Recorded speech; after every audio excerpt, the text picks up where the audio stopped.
नमस्कार, जय श्री कृष्णा। आज इस वीडियो में मैं आपको बताने जा रही हूँ कि यदि आप सिंह लगन और सिंह राशि के जातक हैं तो आपके लिए मई 2022 कैसा बीतने वाला है। सबसे पहले हम आपको बताएंगे कि आपके बर्थ चार्ट के लिए कौन सा ग्रह शुभ है और कौन सा ग्रह अशुभ होता है। मंगल और गुरु आपके लिए शुभ है, सेम कर्क लगन जैसी स्थिति है। शुक्र, शनि और बुध यह शुभ नहीं होता है और सूर्य जो है वह आपका लग्नेश है। ठीक है, सूर्य आपके लग्न का स्वामी, आपके चंद्र राशि का जो स्वामी है वह सूर्य है। तो सूर्य की जो स्थिति है आपके लिए काफी अच्छी हो रही है। आप देखें कि यहाँ पर अगर आप सिंह लगन के जातक हैं तो सूर्य जो है वह वृषभ राशि में संचरण कर रहा है और वृषभ राशि आपके बर्थ चार्ट के 10वें भाव में आती है। 10वें भाव में 15 मई को सूर्य जो है वह प्रवेश कर जाएगा और हाफ मई और हाफ जून जो है वह मई और जून यह वृषभ राशि में ही रहने वाला है। तो ये शुभता आपको यहाँ पर चूंकि 10वें भाव में बैठकर जो सूर्य की स्थिति है वह बहुत ही मनोइच्छित फल प्रदान करने वाली है। उसके पहले आपको थोड़ा सा 9वें भाव में ऐसा लगा होगा, मतलब लगेगा कि 15 मई के पहले चूंकि वह आपके बर्थ चार्ट के 9वें भाव में संचरण कर रहा था 1 महीने के लिए, तो वहाँ पर आपको ऐसा लगा होगा कुछ आपका प्रभाव, आपकी कांति कुछ कम हुई है ना, ऐसा कुछ लग रहा होगा जिससे कि आपको बहुत पॉजिटिव फील नहीं हो रहा था। लेकिन जैसे ही 15 मई से सूर्य की जो स्थिति है वह आपके धन कर्म भाव में आएगी, मनोइच्छित फल आपको प्रदान करेगा सूर्य। ठीक है, तो उसके बाद हम आपको बताएंगे कि आपके बर्थ चार्ट में मंगल आपके 9वें भाव का स्वामी होता है। आपका भाग्येश है मंगल और आपके 4th भाव का स्वामी भी मंगल है। तो चतुर्थेश और नवमेश जो है मंगल आपके मीन राशि में संचरण कर रहा है। ठीक है, और मीन राशि आपके बर्थ चार्ट में 8वें भाव में आती है। अब आपका जो मंगल है वह भाग्येश अपने से 12वें भाव में संचरण कर रहा है। तो 8वें भाव में बैठकर आपको थोड़ा सा वाहन चलाते समय और शस्त्र से कुछ चीज़ों से चोट लग सकती है या कुछ आपके फेवर की बात नहीं हो सकती। तो यहाँ पर बहुत सावधानी पूर्वक आपको वाहन चलाना है। और अगर आप सेना में हैं, पुलिस में हैं या फिर इस तरह के जॉब में हैं जहाँ पर आपके पास एक सुरक्षा का सामान होता है ना, उस पर आपको ध्यान रखना है। कुछ अचानक से ऐसा कभी कभी आपने सुना होगा कि बेड पे रखा है या फिर हमारे पास रखा है, ट्रिगर दब जाता है और कुछ घटनाएं घट जाती हैं। तो यहाँ पे शस्त्र से आपको बहुत सावधानी रखनी है ना। तो ये स्थिति आपके लिए बहुत ही अच्छी बनने वाली है, काफ़ी कुछ अच्छी है अगर आप इसे सावधानी बरत के रखते हैं। अब आते हैं हम बृहस्पति आपके बर्थ चार्ट में अगर आप सिंह लगन और सिंह राशि के जातक हैं तो बृहस्पति आपके 5वें भाव का स्वामी है और आपके 8वें भाव का स्वामी है। आप देखिए कि मंगल, गुरु, शुक्र ये 3 ग्रह मई के महीने में एक साथ 8वें भाव में रहने वाले हैं। आपका पंचमेश भी 8वें में रहने वाला है और आपका भाग्येश भी 8वें में रहने वाला है। गुरु 13 अप्रैल को ही मीन राशि में प्रवेश करेंगे और मंगल 17 मई को उसमें प्रवेश करेगा मीन में। तो 17 मई के पहले ही आपको चूंकि वह 10वें भाव के प्रभाव को, 7वें भाव के प्रभाव को देगा, तो 7वें भाव में कुछ धन की हानि करा सकता है मई के महीने में मंगल। तो यहाँ पर इससे भी सावधानी आपको बरतनी है। और बृहस्पति देव चूंकि आपके 5वें भाव के स्वामी और अष्टम में ही बैठ जाएगा, तो यहाँ पर क्या स्थितियाँ बना सकता है। ठीक है, क्योंकि जब आपका 5वें भाव का स्वामी अष्टम में आएगा तो आपको थोड़ा सा हेल्थ इशू दे सकता है, क्योंकि मंगल, शुक्र और शनि ये तीनों चीज़ें आपकी हेल्थ को ख़राब करने के लिए आ रही। एक साथ यहाँ पर बैठकर आपको बहुत गुड फील नहीं होगा मई के महीने में, ऐसा लगेगा। या अगर हम कह लें क्योंकि बृहस्पति पूरे 12 से 13 महीने रहता है एक राशि में, तो यहाँ पर कुछ स्वास्थ्य संबंधी चीज़ें आपको परेशान कर सकती हैं, जिससे कि आपको प्रॉपर चेकअप कराना है और कुछ अकस्मात धन मिलने की भी संभावना बनाएगा। ठीक है, धन के परिप्रेक्ष्य में आपके लिए अच्छा करेगा। किसी की धरोहर मिल सकती है क्योंकि 8वें भाव जो है वह हमारे पैतृक संपत्ति का भी भाव है। अगर आप सिंह लगन और सिंह राशि के जातक हैं तो, और हो सकता है कि किसी का धन है और अचानक से उसकी डेथ हो गई है और आपको वो धन मिलने के चांसेस बन रहे हैं। अगर आपके बर्थ चार्ट में भी अष्टम भाव में गुरु बैठा है तो इस तरह की कंडीशन क्रिएट कर सकता है। ठीक है, तो इसके लिए आपके लिए अच्छा है और उसको लौटाने की भी ज़रूरत नहीं पड़ेगी। किसी ने अगर आपके पास कोई सामान रखा है, अचानक से वो गायब हो जाए या फिर उसकी डेथ हो जाए, तो ऐसा कभी होता है कि वो हमें मिल जाए। तो चाहे वह धन है, अब योग के ऊपर डिपेंड करता है कि वह योग आपके बर्थ चार्ट में क्या है, बट गोचर से वह स्थिति आपके जन्म कुंडली में बन रही है। गुप्त ज्ञान में रुचि बढ़ सकती है, हो सकता है एस्ट्रोलॉजी पढ़ना शुरू कर दें, हो सकता है कुछ इस तरह की गूढ़ विषय की जानकारी लेने का इंटरेस्ट पैदा हो, है ना। तो ये बृहस्पति आपके लिए करा रहा है अष्टम भाव में मीन राशि में बैठकर, क्योंकि पंचमेश है और अष्टम में आ गया है, स्वराशि में बैठा है, तो थोड़ी शुभता तो देगा, ज्ञान इन सब चीज़ों से दो चार तो कराएगा ही। फिर अब हम आपको बताएंगे कि यदि आपका लग्न सिंह है और आपकी राशि सिंह है तो बुध आपके द्वितीय भाव का स्वामी है और बहुत शुभ नहीं होता है। द्वितीय और एकादश भाव का स्वामी है। द्वितीय और एकादश भाव का स्वामी होकर वह बुध की जो स्थिति 25 अप्रैल को बुध जो है 2 जुलाई तक वृष राशि में रहने वाला है। 25 अप्रैल से 2 जुलाई तक। अब इस बीच में वह अस्त भी होगा, 14 मई को अस्त हो जाएगा बुध और 3 जून को फिर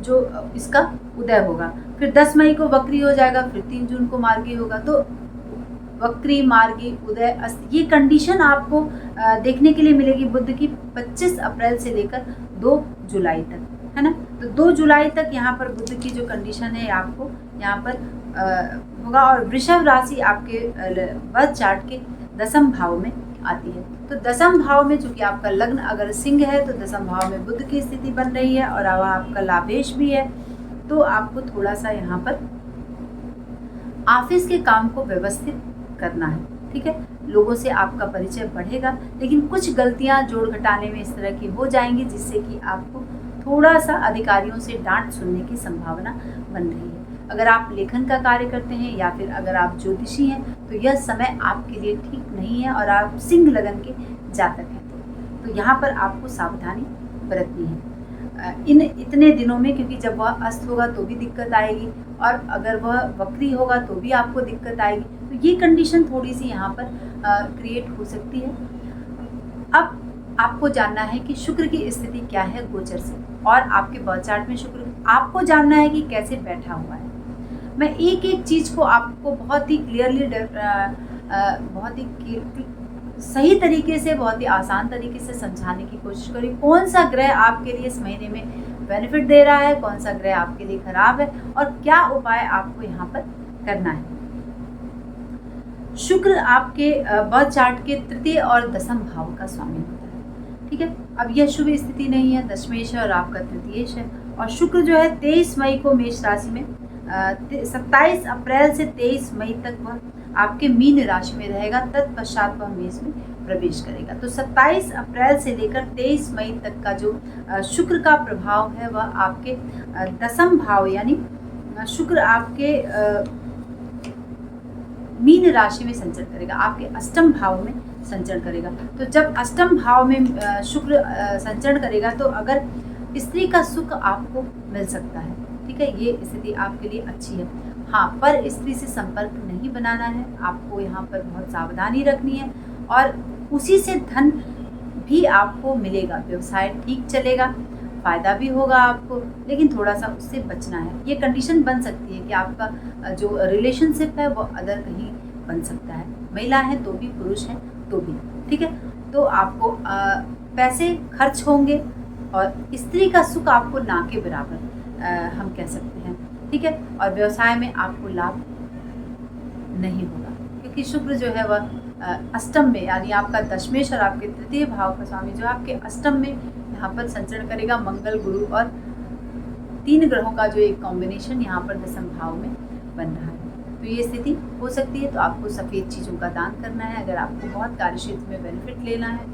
ठीक है, और आपको इन सब चीज़ों से अगर बचना है तो सफ़ेद चीज़ का दान पूरे मई 2022 में आपको करना है, जिससे कि शुक्र की शुभता आपको यहाँ पर मिल सके, आपके कार्य क्षेत्र की सुविधा यहाँ पर मिल सके और आपके चीज़ों में थोड़ा सा परिवर्तन हो और शुभता मिल पाए। तो सूर्य की स्थिति क्या है? सूर्य आपने जाना, सूर्य आपका लग्नेश है, मंगल आपके भाग्य के स्थान का स्वामी है, बृहस्पति आपके पंचम का स्वामी है और शुक्र आपके तृतीय और कर्म स्थान का स्वामी है। बुध के विषय में बताया। अब शनि की स्थिति क्या है? शनि आपके षष्ठ और सप्तम भाव का स्वामी होता है। शनि आपके बर्थ चार्ट के रोग ऋण शत्रु भाव के स्वामी है और आपके कलत्र भाव के, और आप अगर साझा करते हैं, व्यवसाय करते हैं, उन सब चीज़ों का स्वामी यहाँ पर आपके कुंभ राशि में संचरण करेगा। यानी शश योग बनाकर आपके केंद्र में सप्तम भाव में ही 29 अप्रैल से यह आ जाएगा। तो 29 अप्रैल से क्या स्थिति बनेगी? जब सप्तम भाव में शनि की स्थिति बनेगी तो सप्तम भाव जो है, आपने जाना कि शनि बहुत शुभ नहीं होता है सिंह लग्न और सिंह राशि वाले जातकों के लिए। तो शनि की शुभता यहाँ, धन तो अच्छा आ रहा है, ठीक है, लेकिन सट्टी लॉटरी में आपको पैसा बिल्कुल से नहीं लगाना है। साझेदारी का काम आपको बिल्कुल नहीं करना, क्योंकि 2.5 वर्ष के लिए शनि यहाँ पर आपको लाभ या फिर हानि देने आ रहा है। अब आपको जानना है कि लाभ हानि क्या आपको देगा। अगर आप कोई व्यवसाय करते हैं तो निश्चित तौर पर आपको यह ध्यान रखना है कि इन 2.5 वर्षों में आपको साझेदारी नहीं करनी है, उसमें आपको नुकसान हो सकता है। द्विभार्या का योग बन रहा है, ठीक है। पत्नी की स्वास्थ्य पर आपको पत्नी के ध्यान देना है, ठीक है, नहीं या फिर कहीं अदर आपका रिलेशन है तो भी आपको इन बातों से बचना है। बिल्कुल से ये कंडीशन आपको अप्लाई अपने जीवन में नहीं करना है, बच बचा के रहना है। अगर आप नौकरी करते हैं तो उससे छूटने की संभावना शनि यहाँ बना सकते हैं। आपके निलंबित, चूंकि शनि शश योग बनाकर बैठे हैं केंद्र में, अपने मूल त्रिकोण राशि में यहाँ पर बैठे हैं, तरक्की दिलाने के लिए आ रहे हैं, लेकिन ऐसा हो सकता है कि माता पिता से भी आपका वियोग बन सकता है ना। चुनाव अगर किसी पॉलिटिक्स में है, किसी इस तरह की कंडीशन क्रिएट हो रही है, चाहे राज्य स्तर का हो, चाहे वह क्षेत्र स्तर का हो या फिर ऑफिस या फिर ऐसे स्तर का हो, तो भी आपको हार मिलने की संभावना शनिदेव यहाँ पर बना रहे हैं। हो सकता है किन्हीं कारणों से आपको कोई ऐसी प्रॉपर्टी पड़ी है जिसको आप यूज़ नहीं कर रहे हैं, तो उसको बेचने की संभावना बन सकती है। कर्ज हो सकता है, अन्य बहुत ही मुश्किल से इस तरह से आपको उसका बेनिफिट मिल सकता है। और जायदाद के मामले में अदालत में आप जा सकते हैं अगर आप सिंह लगन और सिंह राशि के जातक हैं। किसी धनवान स्त्री से आपका संपर्क हो सकता है, इसके लिए आपको यहाँ पर बचना है। मैंने बार बार कहा है कि अगर इस तरह की कंडीशन क्रिएट होती है तो उससे आपको बचना है, नहीं तो आपकी बदनामी के चांसेस बन रहे हैं। क्योंकि शश योग मैंने अपने वीडियो में बताया भी है, ये कंडीशन शनि यहाँ पर बैठकर सप्तम भाव में क्रिएट करता है, या किसी भी भाव में शश योग में है तो वह जाने अनजाने में इस तरह के रिलेशनशिप को डेवलप करता है। केतु और राहु की स्थिति क्या है? केतु आपके तृतीय भाव में संचरण करेगा 18 महीने के लिए, और राहु आपके नवम भाव यानी भाग्य भाव में संचरण करेगा। तो यहाँ पर आपको राहु केतु के लाभ को लेना है, क्योंकि 18 महीने एक राशि में रहते हैं, सदैव वक्री होते हैं, ठीक है। तो नवम भाव में बैठकर वह आपको कुछ पाप कर्म में रत कर सकता है राहु। तो यहाँ पर आपको मैंने पहले ही बताया कि जो रिलेशनशिप बनेगी उसमें आपको सावधान रहना है, पाप में रत रहने से आपको बचना है, कोई भी मद्यपान नहीं करना है, बिल्कुल से आपको बहुत ही सात्विक विचारधारा के लिए आपको तैयार रहना है। चाहे कितनी भी कंडीशन इस तरह की आए कि आपको उस तरफ ढकेल रहा है ग्रह, लेकिन फिर भी आपको यहाँ पर सावधानी बरतनी है। केतु की स्थिति आपके तृतीय भाव में, केतु आपको धन दिलाएंगे, है ना, निश्चित तौर पर धन दिलाएंगे, लेकिन राहु उस धन को किसी ऐसे काम में खर्च करवाएंगे, जैसे कोई गलत काम है या फिर किसी तरह की ड्रिंक कर रहे हैं आप, पर स्त्री में रत हैं, तो इन सब चीज़ों में आपका धन खर्च होने की संभावना बन रही है। आपको राहु का जप करना है 18 महीने तक पूरी तौर पर। आपको राहु, अगर आपके बर्थ चार्ट में भी राहु नवम भाव में बैठा और आप सिंह लगन और सिंह राशि के जातक हैं, तो भी आपको राहु का जप 18 महीने तक करना है, 1 माला, 3 माला या फिर 5 माला। ये आप जरूर करें जिससे कि उसका लाभ आपको यहाँ पर मिल सके। तो ये रहा हमारे सिंह लगन और सिंह राशि वाले जातकों का राशिफल मई 2022 का। तो अगर आपको हमारा ये वीडियो अच्छा लगता है मित्रों, तो प्लीज़ अपने लोगों में साझा जरूर